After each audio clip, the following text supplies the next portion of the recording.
జై శ్రీమన్నారాయణ. పూజలు.com వీక్షకులందరికీ శుభాభినందనలు. ఈ వీడియోలో 2017వ సంవత్సరపు ఉగాది పండుగను ఎప్పుడు జరుపుకోవాలి లేదా పండుగ యొక్క తేదీ మీద ఉండేటువంటి సందేహ నివృత్తి కోసం చర్చను జరపడం జరుగుతూ ఉంటుంది. సాధారణంగా హిందువుల పండుగలన్నింటిలోనూ కూడా ప్రధానమైనటువంటిది ఉగాది పండుగ. చైత్ర శుద్ధ పాడ్యమి నాడు ఉగాది పండుగను జరుపుకోవాలి. అయితే చాలామంది 2017వ సంవత్సరపు ఉగాది పండుగను ఎప్పుడు జరుపుకోవాలి అనేటువంటి సందేహాన్ని కలిగి ఉన్నారు. ఎందుచేతనయ్యా అంటే కొందరు పంచాంగకర్తలు మార్చి 28, 2017వ తేదీ ఉగాది పండుగ అని చెబుతూ ఉంటే, మరికొందరు పంచాంగకర్తలు 29 మార్చి 2017వ తేదీన ఉగాది పండుగను జరుపుకోవాలి అని చెప్పేసి వివరణలు ఇస్తూ ఉన్నారు. అయితే వాస్తవానికి ఈ యొక్క ఉగాది పండుగను 2017వ సంవత్సరంలో ఎప్పుడు జరుపుకోవాలి అనేటి విషయం కానీ వస్తే 28వ తేదీ మంగళవారం నాడు ఉదయం 8:27 అమావాస్య వెళ్ళిపోతోంది. అంటే అదే రోజు ఉదయం 8:28 నుంచి కూడా పాడ్యమి గడియలు ప్రారంభమయ్యాయి. ఆ యొక్క పాడ్యమి గడియలు అదే రోజు తెల్లవారుజామున 5:45 వెళ్ళిపోతూ ఉన్నాయి. అంటే 28వ తేదీ మంగళవారం నాడు మనకి ఉగాది గడియలైనటువంటి పాడ్యమి తిథి ప్రారంభమయ్యి, తరువాతి రోజు అంటే 29వ తేదీ ఉదయమనే 5:45 వెళ్ళిపోతోంది పాడ్యమి తిథి. సూర్యోదయానికి ముందు, సూర్యాస్తమయానికి తర్వాత కూడా ఆ యొక్క పాడ్యమి తిథి లేకపోవడంతో ఏ తేదీన ఈ యొక్క ఉగాది పండుగను జరుపుకోవాలి అనేటువంటి విషయం ప్రస్తుతం చర్చనీయాంశంగా మారింది. చాలామంది పురోహితులు, పండితులు, పంచాంగకర్తలు సూర్యోదయానికి మాత్రమే తిథి ఉండాలి అని వాదిస్తూ ఉంటారు. కానీ మనకి ధర్మసింధు అనేటువంటి ప్రామాణిక గ్రంథం పూర్వీకుల నుంచి మన యొక్క ధర్మశాస్త్రాన్ని నిర్దేశిస్తూ వస్తోంది.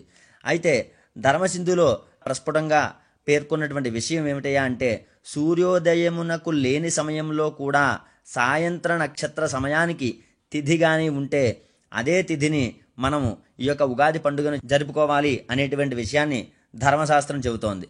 అందుచేతను ఒక్కసారి మన యొక్క ధర్మసింధు లాంటి ప్రామాణిక ధర్మశాస్త్ర గ్రంథాలను కానీ చదివినట్లయితే సూర్యోదయానికి తిథి లేకపోతే ఏ తిథిని మనము ప్రామాణికంగా తీసుకోవాలి అనేటువంటి విషయాలు ధర్మశాస్త్ర గ్రంథాల్లో మనకి ప్రస్ఫుటంగా ప్రస్తావించడం జరుగుతోంది.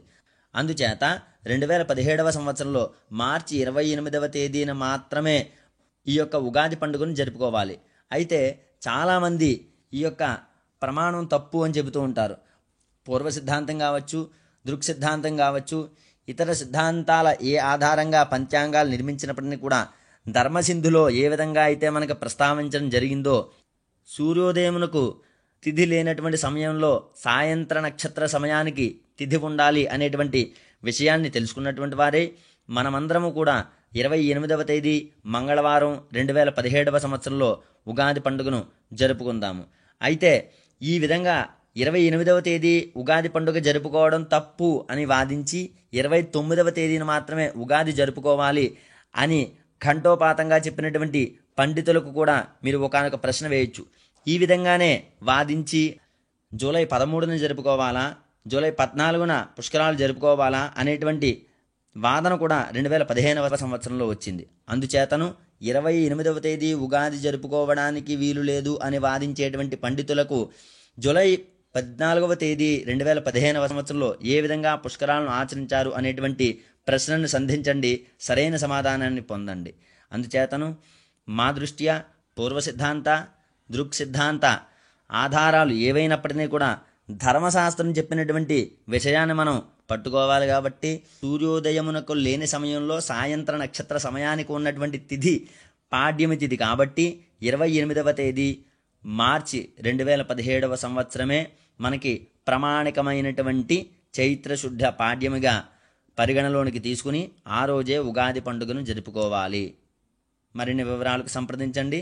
రవికుమార్ శర్మ, పూజలు.com. ధన్యవాదాలు.